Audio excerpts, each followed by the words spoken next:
이 사람은 완전 시스템파에 시스템을 좋아하는 사람이 이 사람. 그러면 이제는 그나마 자기가 죽고 난 다음에는 시스템이 좀 시스템 안에서 흘러갈 거라 생각해요.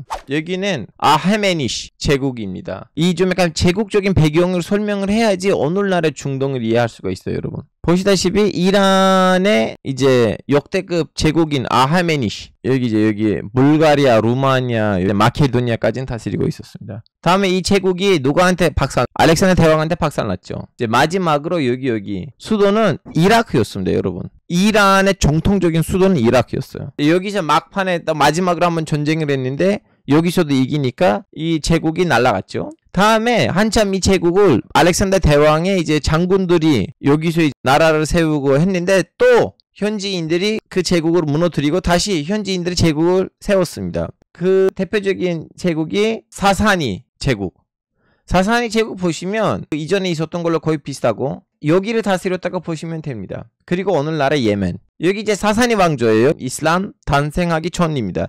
그리고 이슬람이 탄생해가지고 다시 한번 여기 있는 아랍 애들이 와서 이 제국을 작살냈죠. 다음은 한참 이란 애들이 페르시아 애들이 이쪽 동네에서만 나라들을 세웠는데 전체를 다스리지 못했어요. 그럼 전체를 누가 다스렸어요? 북방 오랑캐들, 몽골 제국, 그리고 톨골. 몽골 제국의 후계자, 몽골 제국의 일칸 가강국이 여기를 다스렸다가 여기를 한참 터키 애들이 다스리고 있었어요. 톨골 애들. 근데 이 시아파 얘기를 우리는 오늘 해야 되니까 시아파 얘기 언제부터 나오냐. 일단은 이슬람 안에서 시아파 수니파 갈등이 생겼잖아요. 그리고 아랍 애들이 여기를 다스렸죠. 그러면 여기 있는 지배층이 다 이쪽으로 쫓겨났죠. 그때 이란 지배층이 이 갈등 속에서 우리는 시아파 편을 들자. 그래서 그때부터는 이란의 현지인들이 시아파 성향이 있었어요. 왜냐하면 여기 있는 주도권이 수니파한테 있으니까 저항 정신으로 아랍 애들한테 우리는 쫓겨났어. 여기서 이제 시아파를 따른 사람들 다소 있었어요. 근데 이란이 수니파였고 수니파 안에서도 샤피파였어요. 그럼 이란이 언제 시아파가 되냐? 이건 핵심이에요. 다시 말하자면 500년 전까지는 이란의 대다수는 수니파였어요. 이란 제국이 무너지면서 밀린 엘리트 계층이 여기에 왔는데 정치적인 이유로 이슬람 제국한테 저항을 하고 있는 시아파의 표현을 들자고 해서 시아파를 선택했어요. 근데 전체는 아직도 수니파예요. 그러다가 결정적인 사건이 터집니다. 그 사건이 뭐냐면 지금 이렇게 날개가 좀 있어 보입니다. 다 빨간색이죠, 여러분. 그즐바시, 빨간 모자를 쓰는 사람들이 나타나요. 자, 이 사람 이름이 샤 이스마일이에요, 여러분. 이 사람이 원래 수니파였다가 시아파가 되어 이제 강격 시아파였어요. 체스할 때 뭐라고 해요, 우리는? 이길 때? 체크메이트. 그건 체크메이트는 쉐이크에서 나온 거고 체크메이트 아니에요. 샤 맛 제대로 번역을 못한 거예요. 원래 이 게임의 원조는 이란하고 인도잖아요. 샤는 야 너의 군주 너 졌어. 영국 애들이 그걸 제대로 번역을 못한 거예요. 계속할게요. 샤 이스마일은 칼을 잘 쓰는 종교인이었어요. 한국으로 따지면 오늘날에 좀 약간 사이비 종교 후계자. 이분이 오랫동안 이렇게 비신하면서 살아요. 그러다가 한 10대인가? 20대 초반인가? 10대 후반인가? 그때 갑자기 전쟁에 나서요. 그리고 그 당시에는 아직도 이제 북방 오랑캐들 오고 있잖아요. 자꾸. 그 애들이 왔는데 이슬람이란 종교가 있대. 근데 따르기 너무 힘들어. 아 그럼 아싸리 시아파로 하자. 그러다 보니까 덜골 애들도 대대적으로는 시아파 성향이 있었어요. 하여튼 이 사람도 이제 덜골 계통이니까 결론적으로는 이란에서 너무나 빠르게 동일운동을 벌이고 이란을 동일시키고 이란을 시아파로 만들어요.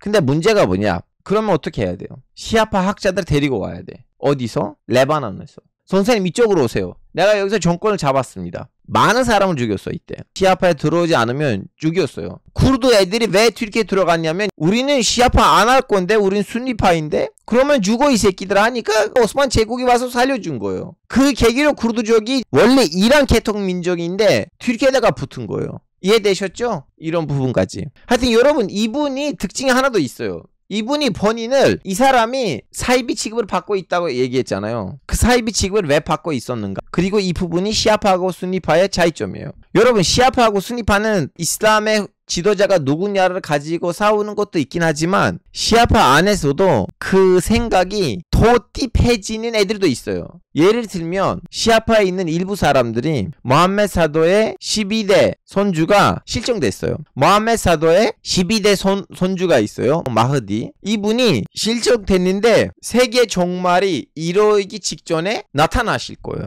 이런 거를 믿고 있어요. 모든 시아파가 이걸 믿는 거 아니에요. 근데 샤 이스마일은 마치 본인이 착각했어. 잠깐 나 마흐디 아니야? 그렇게 어린 나이에 주변 나라들을 다 독립시켰어요. 그러다가 거가 좀 약간 크게 다쳤죠. 오스만 제국한테 날아갔어요. 셀림 1세가 수도를 장악했어요. 오스만 제국이 와서 그 쿠르드 사람들을 불렀잖아요. 오스만 제국이 여기 좀 약간 도와주세요. 그래서 오스만 제국이 왔어요. 와서 테브리즈를 먹었어요. 결과가 뭐냐면 여러분, 이란에서 그때 시아파가 너무 많아져 가지고 시아파의 중심이 이란으로 넘어갔어요. 이 샤 이스마일은 이란을 시아파로 만든 사람입니다. 이 정도만 알고 계시면 돼요. 일단은 여기까지는 이란이 어쩌다가 시아파가 됐는지예요. 근데 여러분 다시 말해, 이란이 시아파가 아니고 불교 국가였어도 개신교 나라였어도 신도교 나라였어도 이란이 오늘날에 시리아, 이라크, 예멘에서 활동이 많은 나라였을 거예요. 여러분, 이거는 제국적인 배경입니다. 이 정도는 아마 이해되셨을 겁니다. 그러면 오늘날 우리 이제 이란이라는 국가의 현대 국가의 이제 정치 체제를 얘기하려고 하는데, 자, 이분이 페ჰ레비 1세, 이건 페흐레비 2세잖아요. 페흐레비 왕가 이전엔 다른 왕가가 있었는데 그 왕가는 민주화 운동으로 무너졌어요. 그때 그 왕가를 무너질 때 군부대의 대장이 이분이었어요. 르자 페흐레비. 그 민주화를 하려고 하는 그 지식인들의 좀 약간 보호자 역할, 중국에 있는 유엔 시카이 그런 느낌이었어요. 그때 그 왕가는 1900년대에 무너졌습니다. 무너질 때 민주화를 요구하는 사람들하고 신학자들하고 군인들이 다 같이 무너뜨린 거예요. 그때는 신학자들이 그 약속을 받았어요.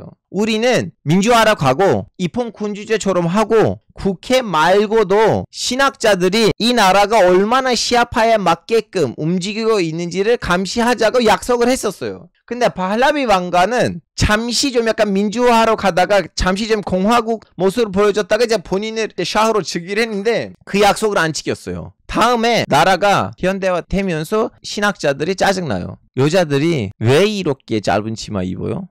왜 우리는 이렇게 종교적인 힘을 발휘하지 못해요? 근데 다시 말할게요, 여러분. 왕이 신학자들을 마음껏 건들리지 못해요. 왜 그러냐? 신학자들의 특징이 있어요, 여러분. 신학자이라는 거는 아예툴라히잖아요. 아예툴라히라면 하나님의 증거이라는 의미예요. 그 정도 즉위에 올라간다면 자기 신자들 같은 거 있어요. 그럼 그 사람들은 국가한테 세금을 주긴 하지만 동시에도 이슬람에서 얘기하는 그 세금을 자기 신학자한테 내기도 해요. 단순히 신학자 아니에요. 조직이자 자본이에요.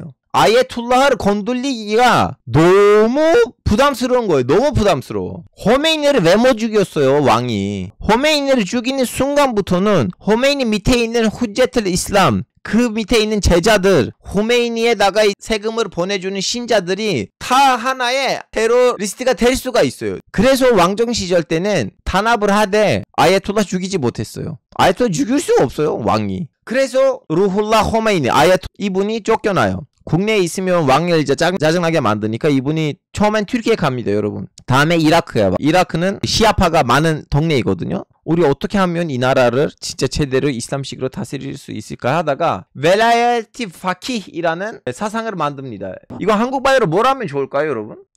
이슬람 법학자들의 보호제도라고 합시다. 이거 뭐냐면 호메이니 선생님 하시는 말이 이거예요. 나라를 정치인들을 다스려야 되는데 자기 정치적 이익을 위해서 대중의 이익을 놓칠 수도 있어요. 그러기 위해서는 종교인들은 중간중간에 아이고 학생 그러는 거 아니야, 이거는 웰라야트 파키예요. 이해되셨어요? 종교인이 대중을 위해서 모든 것에 개입을 하고 마음껏 할 수가 있어요. 자, 여러분 지금 시스템 보세요. 일단은 이란에서는 국회 있습니다, 여러분. 국회는 290석이에요. 제 기억하기로는. 그리고 4년 임기예요. 그리고 전문가 의회가 있어요. 원래 따라더라 하고 있었거든요. 2016년부터는 같이 하기로 했어요. 근데 신기한 거 뭔지 아세요? 전문가 의회에는 신학자만 출마할 수가 있어요. 투표를 어떻게 하냐면 시민이 투표지를 받으면 짬뽕 해도 돼요.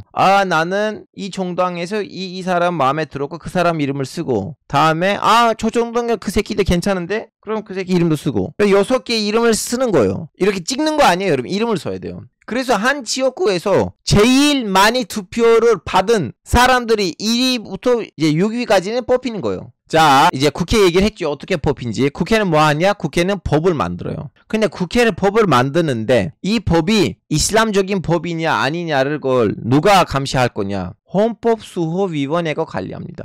헌법수호위원회는 국회에서 나오는 법들하고 국회의원으로 출마할 사람, 대통령으로 출마한 사람들을 관리합니다. 이 사람들 아니라고 하면 끝이야. 헌법수호위원회하고 국회가 싸울 때가 있어요. 그걸 어떻게 부냐? 또 이걸로 불어요. 마지메이 테시심 마슬하트 니잠. 국가 시스템을 중개하는 질서이라는 모임이 또 있어. 여기 와서 둘이 싸울 때는 여기서 이제 해결하려고 해요.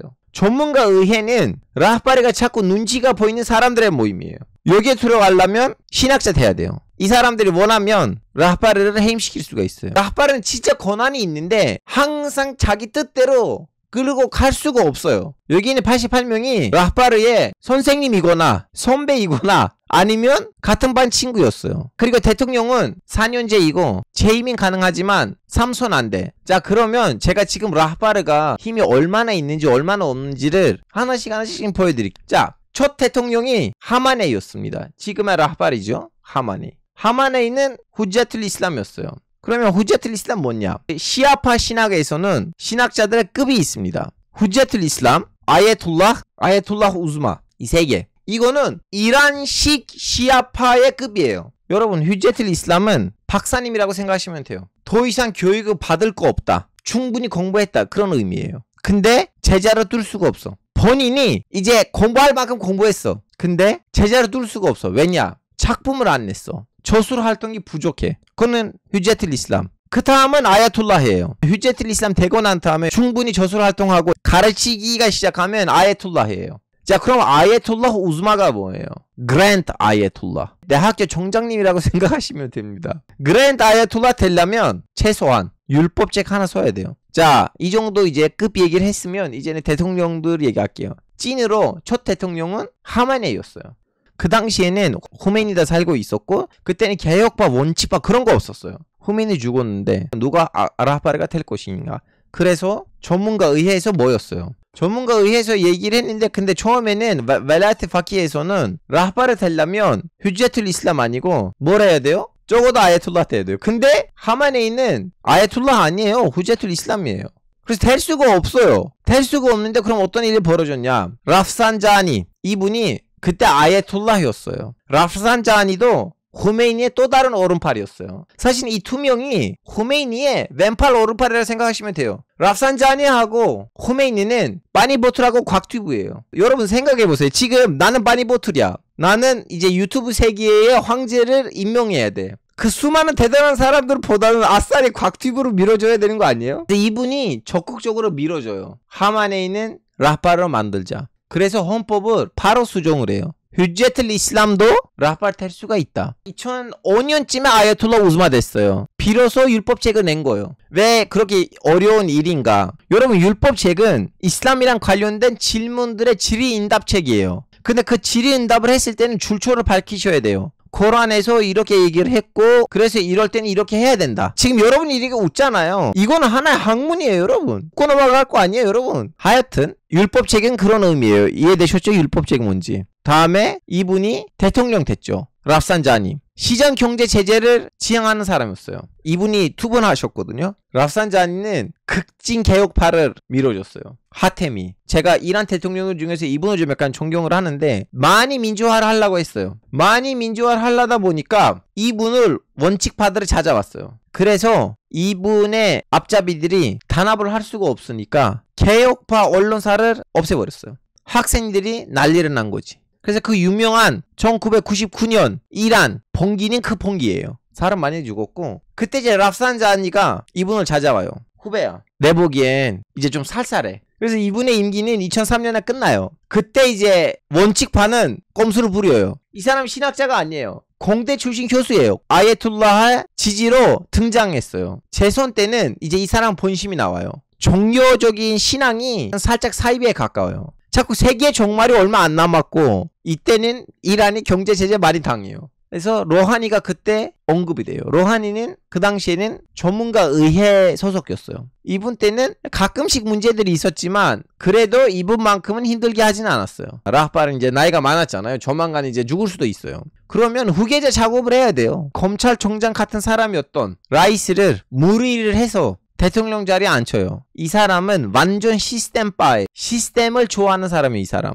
그러면 이제는 그나마 이제 자기가 죽고 난 다음에는 시스템이 좀 시스템 안에서 흘러갈 거라 생각해요. 하여튼 여러분, 오늘은 제가 이란이라는 나라에서 국가가 어떻게 흘러가고 있는지, 라흐바르라는 사람이 권한이 맞지만 권한이 너무 크지만 그렇다고 해서 그 권한을 다 수행하지 못하고 있는 그 사회적인 분위기를 설명했어요. 그리고 지금 1시간 30분 동안 떠들었는데 여기서 마무리하도록 하겠습니다.